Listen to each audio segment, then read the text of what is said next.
Bienvenidos a todos, me da mucho gusto que podamos estar reunidos otra vez para estudiar más acerca de la palabra de Dios. Vamos a inclinar el rostro para tener una oración. Buen Dios, estamos abocados ahora, nos disponemos a abrir su palabra.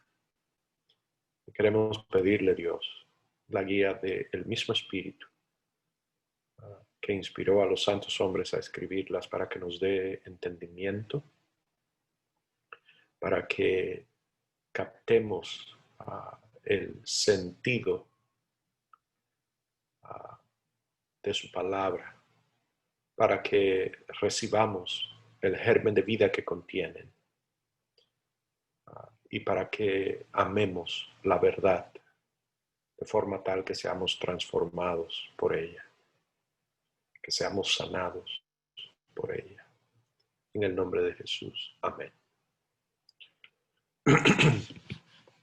Muy bien. El estudio de hoy se titula Brilla Jesús.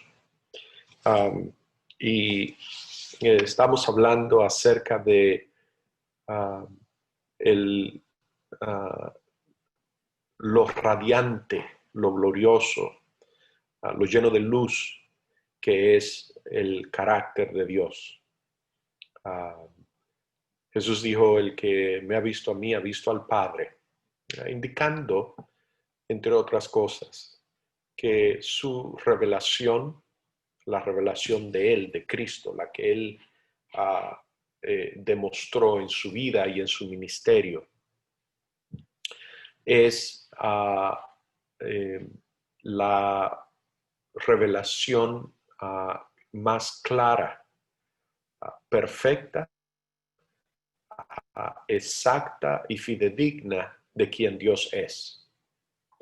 Un corolario, una implicación de esa declaración es que toda revelación previa o subsecuente no tenía la plenitud que Él trajo. Otra implicación, una segunda implicación de esa declaración es que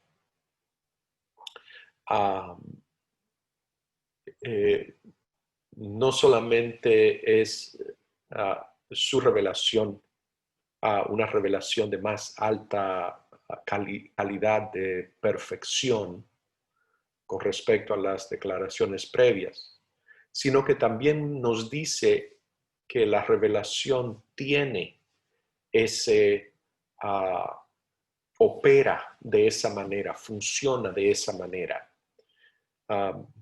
Esto nos sugiere, por lo tanto, que hoy nosotros no debemos de estar satisfechos o conformes con una revelación inferior o más pobre, que debe de cumplirse en nosotros, en esta generación, en esta iglesia, lo que Jesús profetizó, que cosas más gloriosas venían aún. Así que desde el punto de vista de si visualizamos la revelación de Dios como una línea en la historia humana, el punto donde nosotros nos encontramos hoy, por lo tanto, se espera, anticipa, Dios quiere que su luz brille con una plenitud más amplia, más grande, que la luz de su revelación, que la vislumbre de su carácter sea más clara, más llana, más nítida. No nos quedemos, por lo tanto, satisfechos con el entendimiento que tuvo David o que tuvo a Jeremías o que tuvieron otros en el pasado. Vivamos a la altura de la expectativa que Dios tiene para nosotros en este momento de la historia, del desarrollo de la historia del pueblo de Dios en la tierra.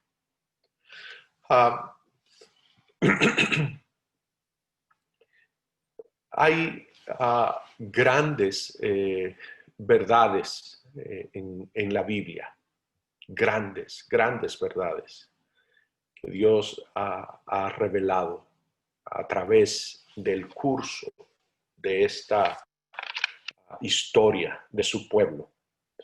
Y estas grandes verdades están en la Biblia, están establecidas, están edificadas sobre ciertos principios, sobre ciertos fundamentos. Y estos fundamentos o principios sobre los cuales todo lo demás está edificado,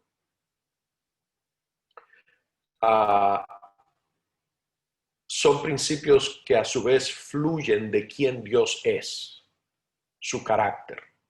Por lo tanto, el edificio entero sobre el cual está edificada toda revelación, es toda verdad, es el carácter de Dios o quién Dios es. Él. Cuando decimos el carácter de Dios, estamos hablando de su sustancia, de quién Él es. Una vez nosotros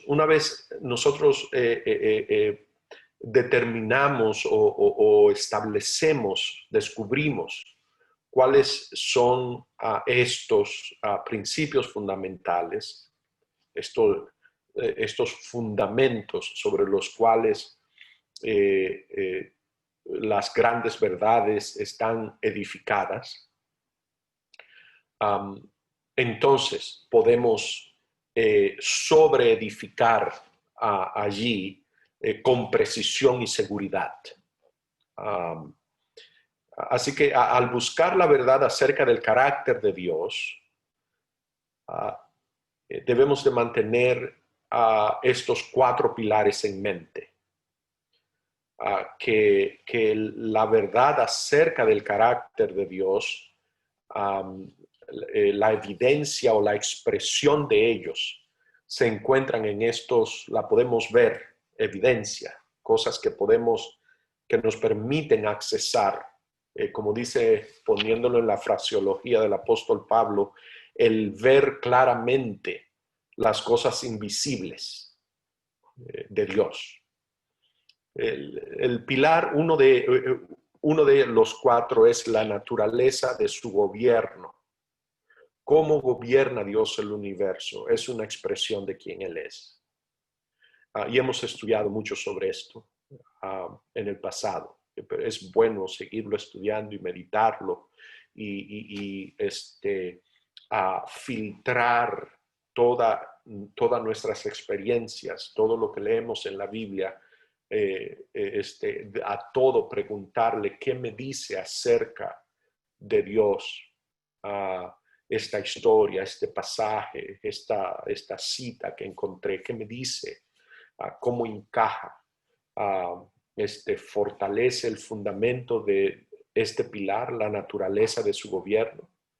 Recordemos, hemos hablado cómo el gobierno de Dios expresa su transparencia, su rendir cuentas. Dios entiende que Él rinde cuentas y que Él toma la iniciativa en hacer eso.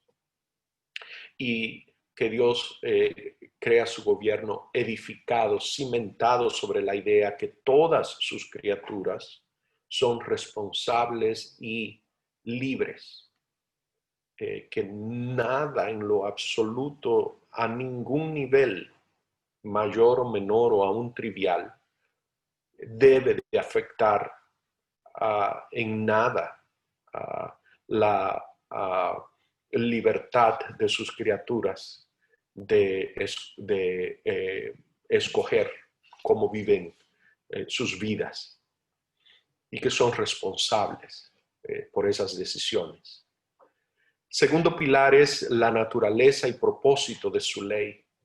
¿Cómo es la ley de Dios y qué propósito tiene?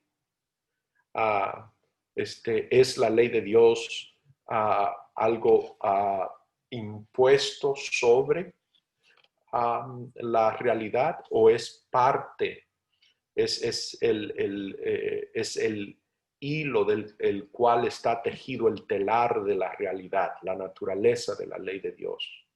¿Y para qué existen esas leyes? ¿Qué propósito tienen? Que son propósitos eternos y simplemente son la existencia de esas leyes tienen el propósito de que nosotros podamos discernir, conocer mejor el carácter de Dios y proveer a todas sus criaturas un entorno que les permita desarrollar el potencial máximo en un entorno de amor este, uh, y armónico y que le permita desarrollar, como dije, su potencial completo. El tercer pilar es la revelación de Cristo, de su Padre, lo que Cristo testifica. Y decíamos esta mañana que Cristo Jesús no es solamente lo que Él dice acerca de Dios, esto es el testimonio que Él trae y expresa, sino que Él mismo, su carácter, quien Él es una expresión de quién es su Padre. Y el cuarto pilar es el papel de la cruz como expresión de el método de Dios para tratar con los pecadores que no se arrepientan. ¿Cómo maneja Dios el problema del mal? En otras palabras, ¿cómo se va a desembarazar el universo del mal? ¿Cómo van a dejar de ser los malos? ¿Cómo termina el mal? Y la cruz nos dice exactamente a través de qué método es que Dios hace esto. Así que si entendemos estos cuatro pilares, tenemos una perspectiva clara del carácter de Dios. Estos son testigos poderosos que son más que suficientes en sí mismos para certificar la verdad acerca del carácter de amor y de justicia de Dios. Demuestran efectivamente que Él no se presenta como verdugo a los que rechazan su misericordia. Pero como ocurre con cualquier otro tema bíblico, hay ciertas declaraciones que pareciesen contradecir completamente a estos cuatro pilares, estos cuatro testigos. Y para muchos estas declaraciones llegan a convertirse en un problema grave que les roba su tranquilidad, tienen dificultad entendiendo o encajando de algunas de estas declaraciones con el testimonio de estos pilares acerca del carácter de Dios. Y de esta forma, en realidad, lo que termina ocurriendo es que nuestro carácter queda empobrecido.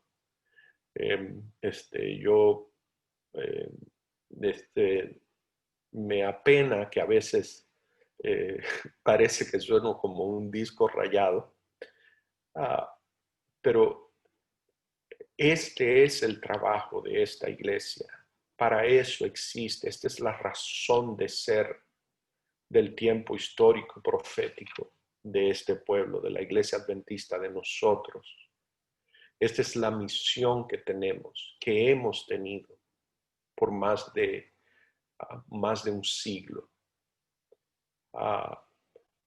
Más de un siglo y medio en realidad.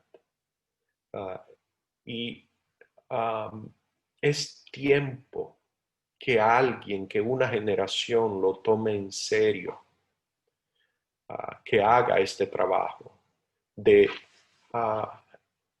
eh, presentar el carácter de Dios, reproducir el carácter de Dios de forma tal que el mundo sea llenado de luz, como lo describe Apocalipsis 18, con la luz de su gloria, la luz de la gloria de Dios. Y la vida y las enseñanzas de Cristo son la declaración, como decía, final y completa de quién Dios es y de lo que Él hace. Es el estándar por el cual debemos probar todo y cada argumento sobre el carácter de Dios. Si el argumento presentado no puede encontrar apoyo en Jesucristo, en el testimonio de Jesús, entonces no importa cuán lógico pueda parecer o cuán convincente pueda parecer, debemos de rechazar todo argumento, toda idea que sea contraria, que no encuentre apoyo en el testimonio que Jesús da acerca de su Padre. La habilidad de captar la realidad de la misión de Cristo como el resplandor mismo de su Padre. Por lo tanto, si alguien desea probar o traer evidencia que Dios destruye al pecador y trae como prueba el diluvio o la destrucción de Sodoma y Gomorra o cualquier otro castigo divino extraído de las historias del Antiguo Testamento, entonces esa persona también debía de poder aportar pruebas de que Cristo durante su misión en la tierra hizo también así. De hecho, en última instancia, también debe poder probar que fue Dios quien destruyó a Cristo en la cruz. Eso también dejará demostrado que es Dios quien actuará personalmente para destruir al pecador no arrepentido en la culminación de el reloj profético. Y es tan imposible hacer esto, simplemente no es posible, que los cristianos que se aferran a esta visión errónea de que Dios ejecuta al pecador, que afirman, dicen entonces que es que la revelación del Padre manifestada en la vida y el ministerio de Jesús es solo una manifestación parcial del Padre, que la revelación de Jesús omite los roles más severos y duros de Dios como juez y verdugo. Tenemos que saber que no hay dos revelaciones diferentes de Dios. Una dada en los tiempos del Antiguo Testamento y otra dada por Cristo. No hay contradicciones de principios en la palabra de Dios. Sí hay, como dije al principio, niveles o grados de revelación. Y la más plena y completa es la de Cristo. Así que los estudiantes concienzudos de la Biblia no deben de temer a las llamadas declaraciones difíciles. Es posible que en algún momento X todos tengamos que admitir que el verdadero sentido de alguna declaración o un pasaje se nos escapa en ese momento. Pero sabemos que para el estudiante diligente, el que busca la guía del Espíritu, estas perplejidades no duran por mucho tiempo. Que el camino de luz que hay en la palabra de Dios se aclara.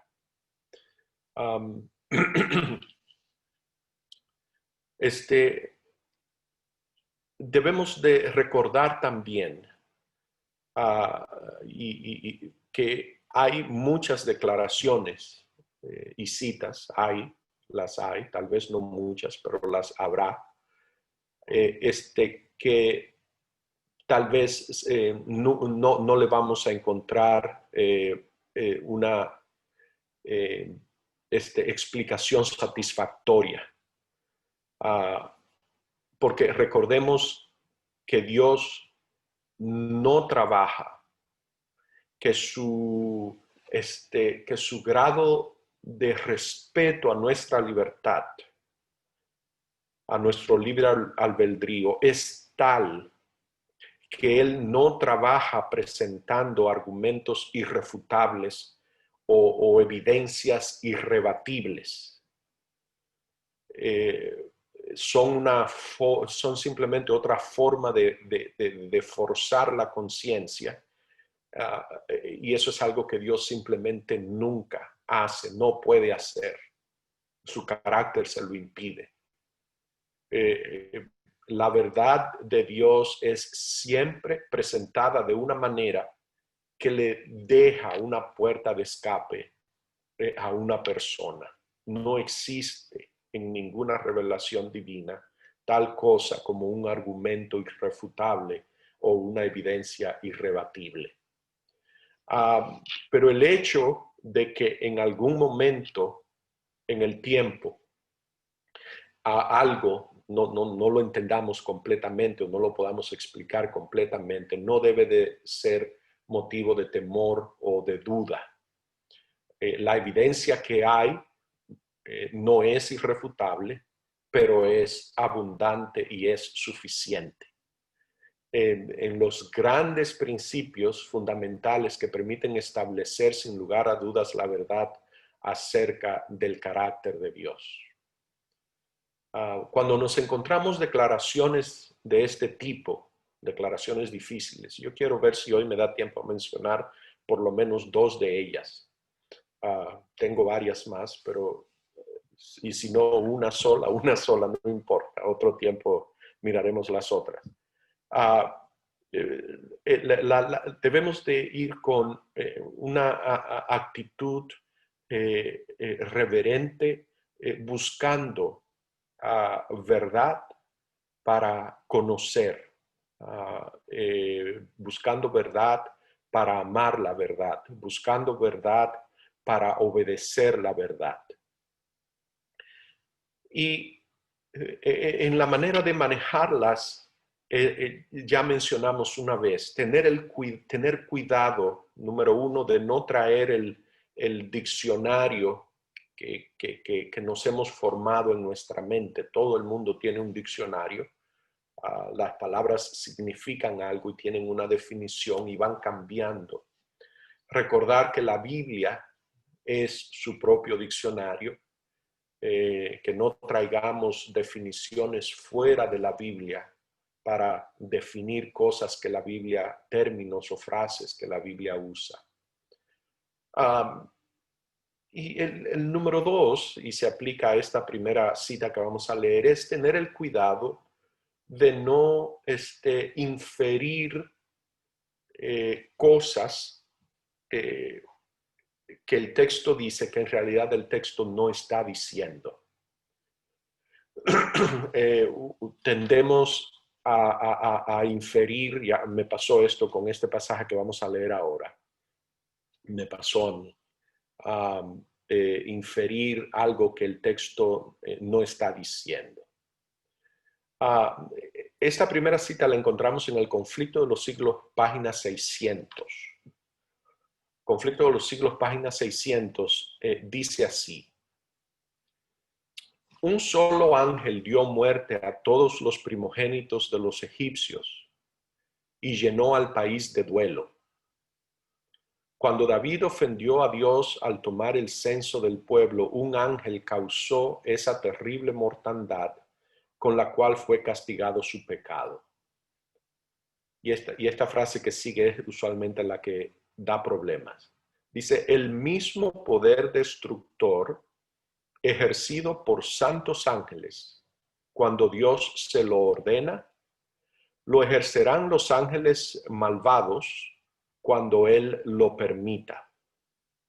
Hay fuerzas actualmente listas que no esperan más que el permiso divino para sembrar la desolación por todas partes. Como ya dije, eso está en el Conflicto de los Siglos, página 600, el capítulo 40. Si alguien quiere leer el capítulo 40. La frase, como dije, que causa mayor dificultad es esta. El mismo poder destructor ejercido por santos ángeles cuando Dios se lo ordena, lo ejercerán los ángeles malvados cuando Él lo permita.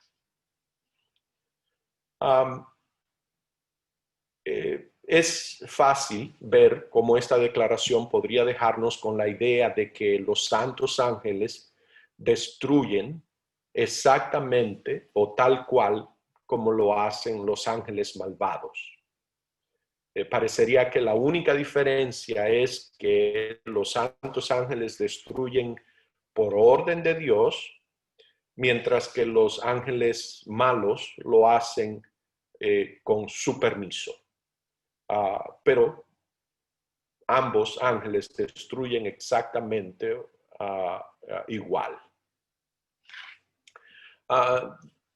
¿Será que tal vez estamos leyendo en la declaración más de lo que realmente dice? Vamos a verla un poquito más de cerca. Vamos a ver qué es lo que la declaración no dice y que nosotros tal vez inconscientemente estamos trayendo ahí.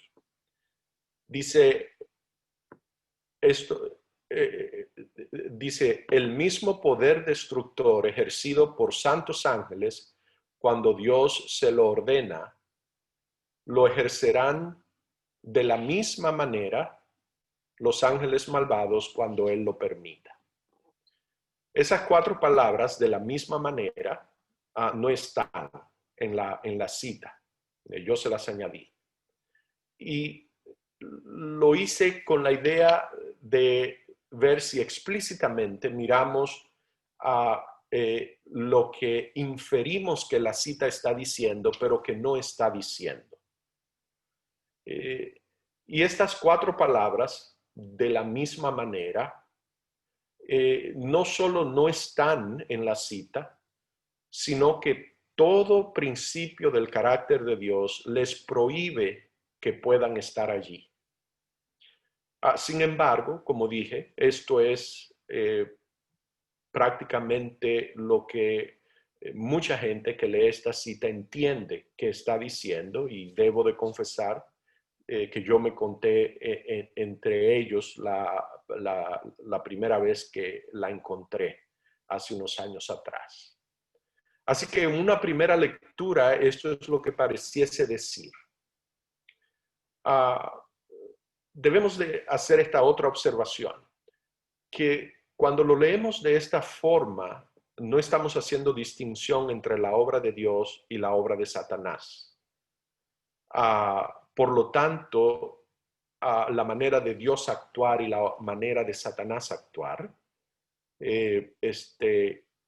lo cual implica que no hacemos distinción entre sus caracteres respectivos. Y esto es muy serio, tiene implicaciones serias para nosotros. Cuando leemos este pasaje en el Conflicto de los Siglos, como dije, página 600, si leemos el párrafo que está arriba, vamos a leerlo para que nos dé contexto, a ver de qué es lo que ella está hablando. ¿Es el tema la forma o la manera cómo los ángeles operan? ¿Cuál es el tema? El párrafo de arriba, página 600 todavía, dice, como los ángeles de Dios dejen de contener los vientos violentos de las pasiones humanas, todos los elementos de contención se desencadenarán. El mundo entero será envuelto en una ruina más espantosa que la que cayó antiguamente sobre Jerusalén. Ese es el párrafo que precede al primero que leí. Así que mediante estas y otras declaraciones similares encontramos que el poder destructivo es de hecho desatado por el mandato de Dios a los santos ángeles, no a los ángeles malvados. Los ángeles son enviados nos dice Hebreos 1:4, para servicio. La palabra griega es diáconos, para ministrar a favor de los que serán herederos de salvación. Pero cuando ya ellos no pueden servir o ministrar en una situación dada, porque no quedan herederos de la salvación, los ángeles deben de abandonar su puesto, un puesto que Dios les señaló, de contener los vientos de contienda y dejar que las fuerzas del mal y el caos en la naturaleza prevalezcan y dominen. Eso fue lo que ocurrió en las grandes catástrofes del diluvio y la conflagración de Sodoma y Gomorra, por ejemplo. Así que los ángeles de Dios ejercen su poder destructor solo cuando Dios determina que el seguir permaneciendo en su lugar designado sería imponer su presencia donde claramente no es deseada. Y que el insistir en permanecer allí lo convertiría en algo a Dios que Él no es. Un Dios que se impone a la fuerza donde no lo quieren. Hay muchos pasajes que podemos usar para que enseñen esto con toda claridad. Esta mañana leímos uno de ellos, Apocalipsis 7, 1 y 2. Dice, después de esto vi a 4 ángeles, fue nuestra lectura bíblica hoy también, en pie sobre los 4 ángulos de la tierra, que detenían los 4 vientos de la tierra, para que no soplase viento alguno sobre la tierra ni sobre el mar, etc. Los 4 ángeles, dice la última parte del versículo 2, a quienes se les había dado el poder de hacer daño a la tierra, el poder de destruir. En Testimonios para la Iglesia, volumen 6, página 426, dice, hoy estamos bajo la paciencia divina, pero ¿hasta cuándo los ángeles de Dios seguirán reteniendo los vientos para que no soplen? En la Educación, páginas 179 y 180, dice, los ángeles están ahora refrenando los vientos de contienda para que no soplen hasta que el mundo sea advertido de su inminente ruina. Pero se avecina una tormenta, lista para estallar sobre la tierra. Y cuando Dios ordene a sus ángeles que desaten los vientos, habrá una escena de contienda que ninguna pluma puede describir. En Testimonios para la Iglesia, volumen 6, páginas 388 y 389, dice, Satanás es el destructor. Dios no puede bendecir a los que se niegan a ser mayordomos fieles. Todo lo que puede hacer es permitir que Satanás lleve a cabo su obra destructora. Vemos calamidades de todo tipo y en todos los grados que se avecinan sobre la tierra. ¿Y por qué? Hace la pregunta. ¿Por qué vienen esas calamidades? Esa obra destructora satánica. ¿Por qué? Porque el poder refrenador del Señor deja de ser ejercido. El mundo ha desatendido la palabra de Dios, viven como si Dios no existiera, como los habitantes del mundo de Noé se niegan a pensar en Dios, la maldad prevalece en un grado alarmante y la tierra está lista para la cosecha. Así que cada una de estas 4 declaraciones y muchas otras similares a ellas nos confirman que el papel de los ángeles es el de contener esos terribles poderes que solo esperan ser liberados para destruir la tierra. Los ángeles solo hacen lo que el Señor quiere que hagan. Y tan ciertamente como que el Dios del cielo nunca destruye por acción directa, tampoco lo hacen sus santos ángeles. Por lo tanto, la forma en que los santos ángeles ejercen su poder destructor, como leímos en la cita del conflicto de los siglos, página 600, es mediante el retiro de sus restricciones sobre esos poderes destructores. Así que esta es la forma en que los santos ángeles ejercen su poder destructor cuando Dios lo ordena. Pero esa no es la forma en que los ángeles malignos lo ejercen cuando Dios lo permite. ¿Cómo ejercen ellos su poder destructor? Satanás y sus seguidores han estudiado los secretos de los laboratorios de la naturaleza. Ellos conocen las fuerzas naturales, el secreto del átomo y otros fenómenos naturales que permiten la bomba atómica, por ejemplo, en los átomos. Y han estudiado las fuerzas turbulentas que se mueven dentro de la mente de los seres humanos, hasta que han aprendido cómo activarlas y cómo intensificarlas a niveles altamente destructivos. Así que las pasiones humanas, la mente humana, tiene una capacidad destructiva tremenda. Y la naturaleza, hay leyes en la naturaleza que se pueden usar para fines destructivos. Por lo tanto, mientras los ángeles de Dios están trabajando para contener esos elementos terribles, Satanás y sus confederados están trabajando para acelerarlos.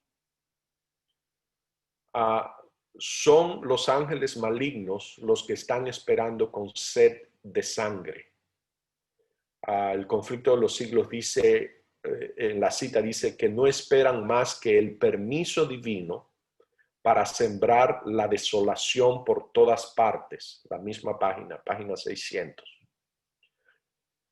Pero ya sea que se activen por los santos ángeles o que sean manipulados por ángeles malignos, son los mismos poderes. Son los poderes de la naturaleza, son los poderes de la mente humana. Así que son, por eso dice, los mismos poderes, pero no de la misma forma. Así que el pensamiento central, la idea central que este pasaje quiere transmitir es que son esos mismos poderes que se pueden usar para bien, ahora se usan para fines destructivos. Cuando nos damos cuenta que el tema en esta declaración no es la forma en que Dios ejerce su poder o que sus ángeles ejercen su poder bajo sus órdenes, no habrá ningún problema en entenderla. Y lejos de ser evidencia de que los ángeles buenos por orden de Dios salen y ejecutan a los injustos, esta declaración, al enfatizar que es el mismo poder en ambos casos, asevera que no son ellos quienes la hacen. Si Dios emprendiera la obra de verdugo, si Dios decidiera que ese es el papel que Él quiere jugar, que esa es parte de su arsenal, de su armamentario, no se molestaría en usar nada menos que los vastos poderes a su disposición. Y esos poderes ciertamente no son los poderes del átomo o del mundo natural o de la naturaleza humana, serían las fuerzas todopoderosas que están dentro de él mismo, fuerzas tan vastas que él simplemente habla y mundos enteros aparecen y desaparecerían también. Por lo tanto, si Dios fuera el destructor, no usaría los mismos poderes de la misma manera que usan los ángeles malignos, que no tienen ningún poder en sí mismos, sino que para hacer su trabajo de destrucción dependen de los poderes y atributos que Dios les ha otorgado, al igual que a todas sus criaturas, y no los quita aunque se rebelen contra él. Solo tienen acceso a los poderes que hay en la naturaleza y los poderes que hay en los seres humanos. Dios tiene omnipotencia, es todopoderoso y no depende en ningún sentido de los poderes relativamente insignificantes que ha dado a esta tierra y a sus habitantes. Estoy mirando la hora a ver si nos da tiempo a revisar una segunda cita. Vamos a hablar acerca de los muros de Jericó. Voy a hacerlo breve. Hay una serie de declaraciones con respecto a cómo cayeron los muros de Jericó. Vamos a leer en Testimonios para la Iglesia, volumen 4, páginas 161 y 162. Dice: con qué facilidad los ejércitos del cielo derribaron los muros que habían parecido tan formidables a los espías que trajeron el informe falso. La palabra de Dios fue la única arma utilizada.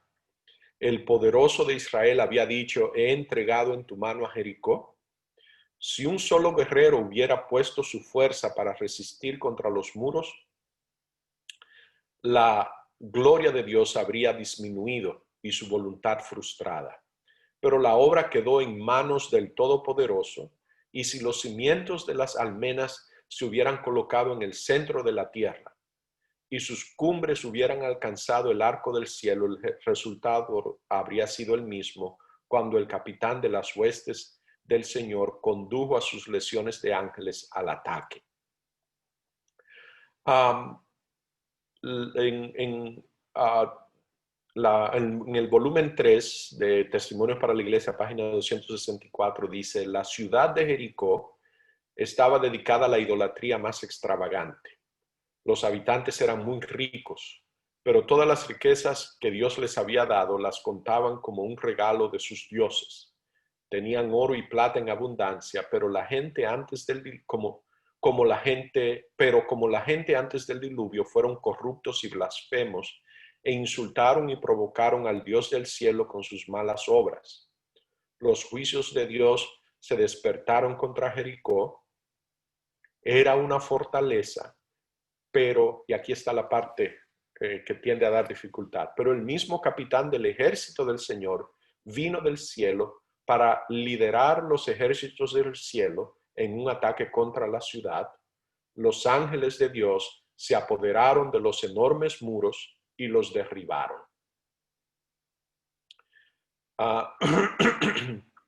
En la Review and Herald del 15 de marzo de 1887, el Señor reunió a sus ejércitos alrededor de la ciudad condenada. Ninguna mano humana se levantó contra ella. Las huestes del cielo derribaron sus muros para que solo el nombre de Dios pudiera tener la gloria. La declaración significativa aquí es que ángeles de Dios se apoderaron de los enormes muros y los derribaron. Ninguna mano humana se levantó contra ella. Las huestes del cielo derribaron sus muros. Así que pareciera que no hay ninguna duda que estas palabras permiten una sola interpretación, y es que los ángeles de Dios, con Cristo a la cabeza, como su capitán, se apoderaron de esos muros con las manos y los arrojaron literalmente al suelo. Al hacerlo, hicieron más que derribar un fuerte de piedra.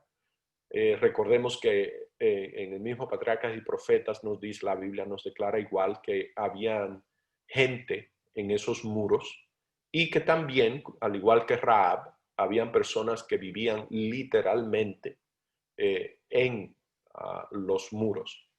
Así que si este es el caso, tenemos entonces evidencia clara, encontrado finalmente que debido al pecado o por alguna razón Dios cambió, o tal vez siempre lo ha sido así, se convirtió en un destructor de vida.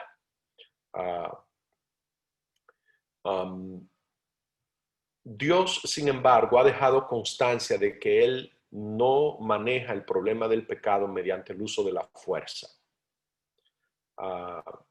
Hemos leído muchos pasajes en esa dirección. Es una verdad muy clara. Dios no destruye a nadie. De su reino, toda arma de coerción es desterrada. Hemos leído en el Desahogo a la gente. Él no se presenta ante el pecador como el ejecutor de la sentencia contra la transgresión, conflicto de los siglos. Deja a los que rechazan su misericordia a sí mismos para cosechar lo que han sembrado. El poder coercivo solo se encuentra bajo el gobierno de Satanás, etcétera, etcétera. Así que nuestra comprensión de estos principios que gobiernan el carácter de Dios nos obliga a tomar una segunda lectura de estos pasajes. ¿En qué sentido nos dice que los ángeles tomaron los muros y los derribaron?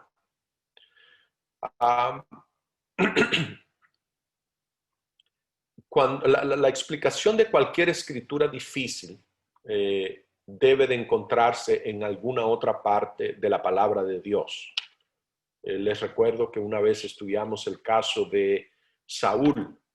Dios dice que yo maté a Saúl. Y comparamos con otros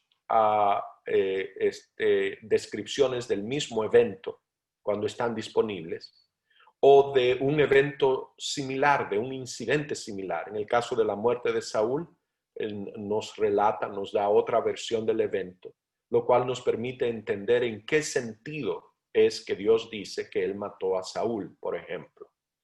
Y resulta que tenemos un incidente similar aquí. Y es la destrucción, la caída de los muros de Jerusalén.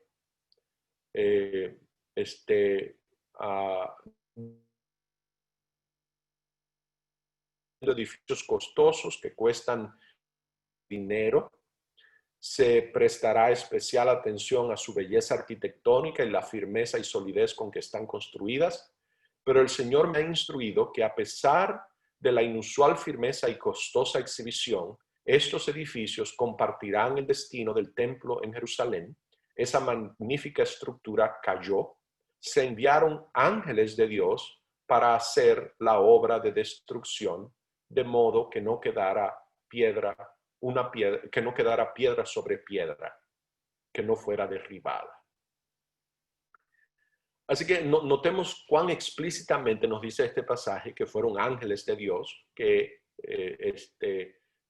vinieron a los muros de Jerusalén a hacer la obra de destrucción para que no quedara piedra sobre piedra, que no fuera derribada.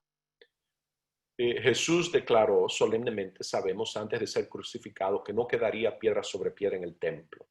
Y ahora se nos dice que ángeles fueron enviados para hacer esa obra de destrucción, para que tal vez se asegurara el cumplimiento de las palabras de Cristo.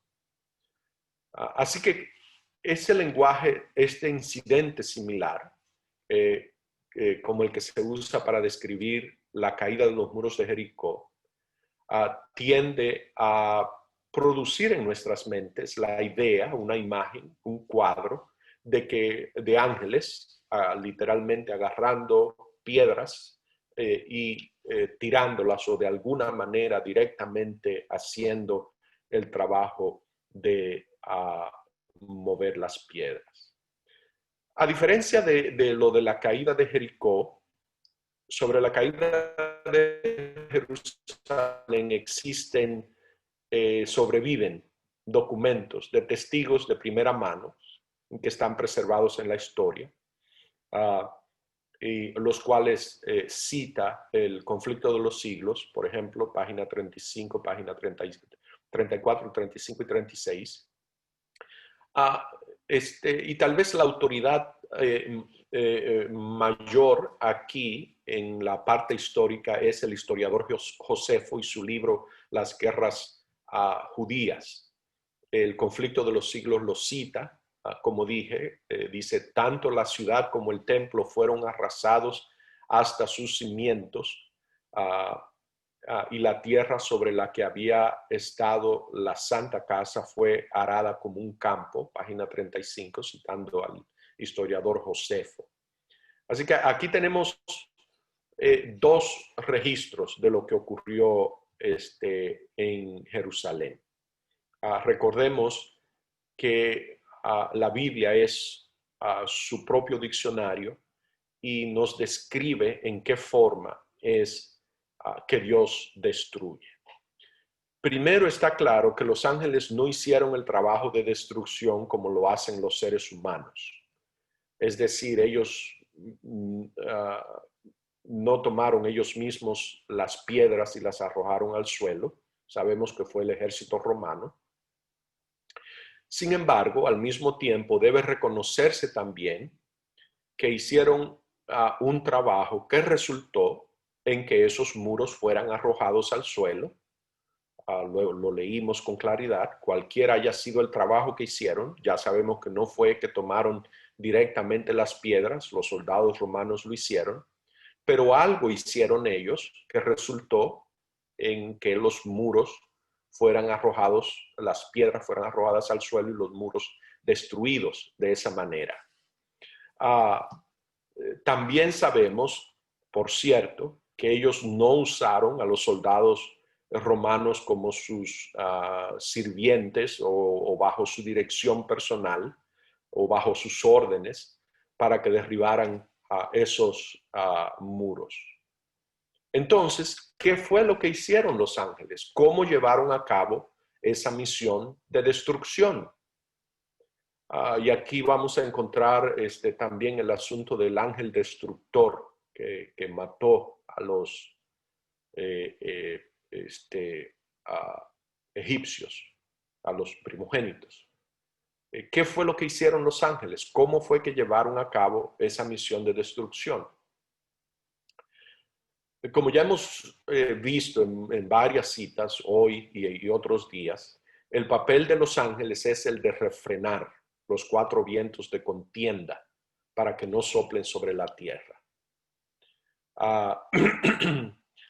Cuando dejan que esos vientos se liberen, se desaten, eso resulta en un terrible estallido de ira humana y de destrucción que proviene de fuerzas que existen en el mundo natural. Esa es la manera que los ángeles, cuando vienen del cielo en una misión de destrucción, operan. Ellos se retiran, desatan, liberan,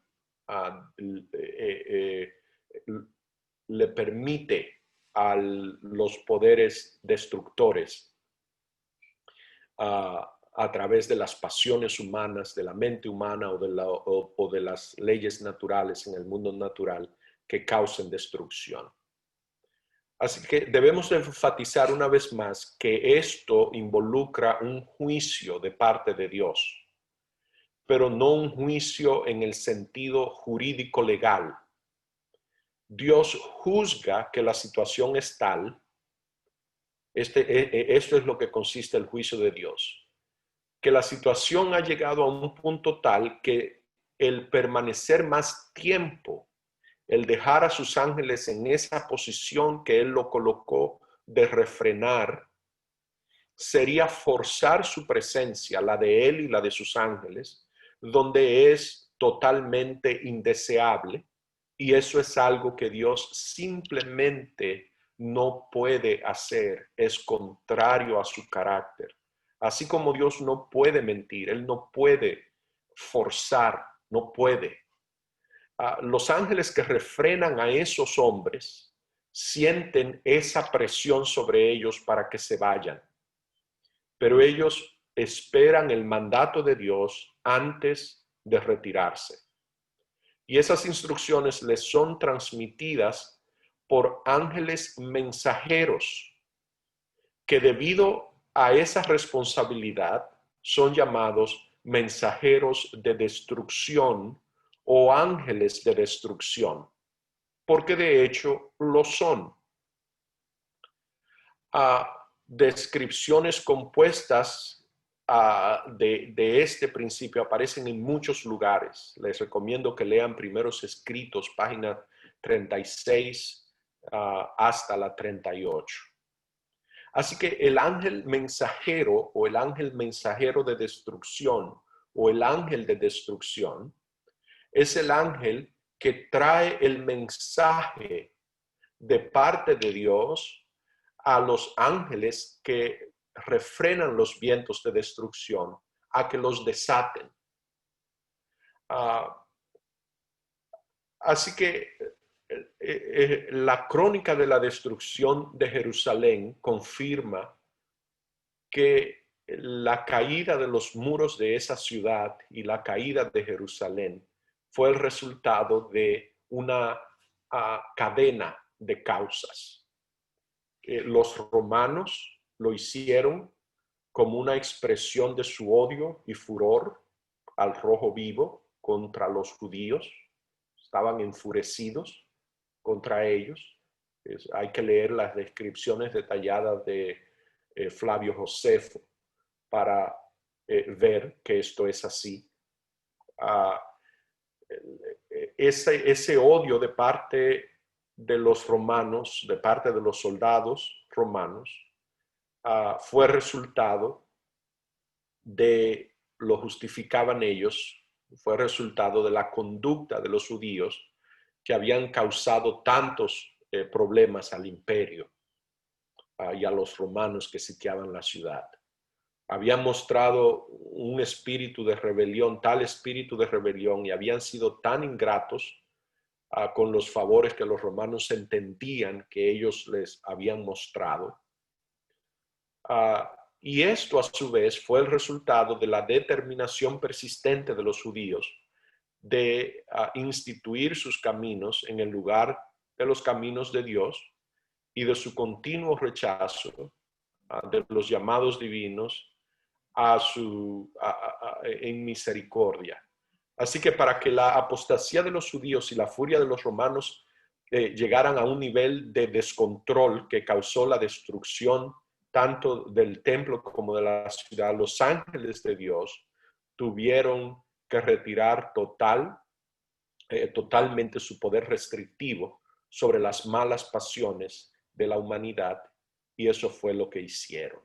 No les voy a leer un largo pasaje aquí del historiador Flavio Josefo y de El conflicto de los siglos, páginas 33 y 34, donde se describen de una manera muy similar cómo fue que ocurrió. Así que cuando vienen estos mensajeros con la orden de liberar los vientos, mensajeros de destrucción o ángeles de destrucción, es el presagio del desencadenamiento de fuerzas destructivas, lo que los convierte en cierto sentido en ángeles en una misión de destrucción. De esta forma, a esto se refiere cuando nos está hablando de la destrucción de los muros de Jerusalén y de Jericó, que fueron ángeles destructores que lo hicieron. Dios no se enfrenta al pecador nunca como el verdugo que viene a ejecutar una sentencia contra la transgresión que ellos cometieron. Dios lo que hace es que deja a los que rechazan su misericordia, los deja a sí mismo para que cosechen lo que han sembrado. El pecado destruye él solo, en sí mismo, es destrucción. No requiere que venga destrucción por mano de Dios. Cada rayo de luz rechazado, cada advertencia despreciada o desatendida, cada pasión complacida, cada transgresión de la ley de Dios es una semilla sembrada que da su cosecha infaliblemente. El Espíritu de Dios resistido persistentemente, finalmente se retira del pecador y luego no queda poder para controlar las malas pasiones del alma ni protección contra la malicia y enemistad de Satanás. Conflicto de los Siglos, página 36. Todo lo que hemos leído se puede resumir en que los malvados han sembrado la semilla y la cosecha es inevitable, pero no es obra de Dios. Es el trabajo de las personas contra ellas mismas. Sembraron la semilla, recogen la cosecha. Amante Dios y Padre, gracias por su palabra, gracias por su amor, gracias porque es como es. Señor Dios, es grande la responsabilidad que tenemos. Es grande porque es grande la libertad que nos concede. Gracias, Dios, por su amor, por su respeto, por la manera como nos trata. Le pedimos, Señor, de su Espíritu. Dios, lo necesitamos. Denos, Señor, una vislumbre cada vez más clara de su carácter, de forma tal que lo veamos en nuestras vidas, que no despreciemos, no rechacemos ninguna oportunidad, ninguna invitación de su Espíritu, ningún llamado, que no apaguemos la voz de su Espíritu en nosotros, que al contrario, seamos transformados por su gracia de gloria en gloria, hasta que lleguemos a la plenitud de un varón perfecto a la semejanza de Cristo Jesús. De forma tal que podamos darle la bienvenida muy pronto en las nubes de los cielos, en el nombre de Jesús. Amén.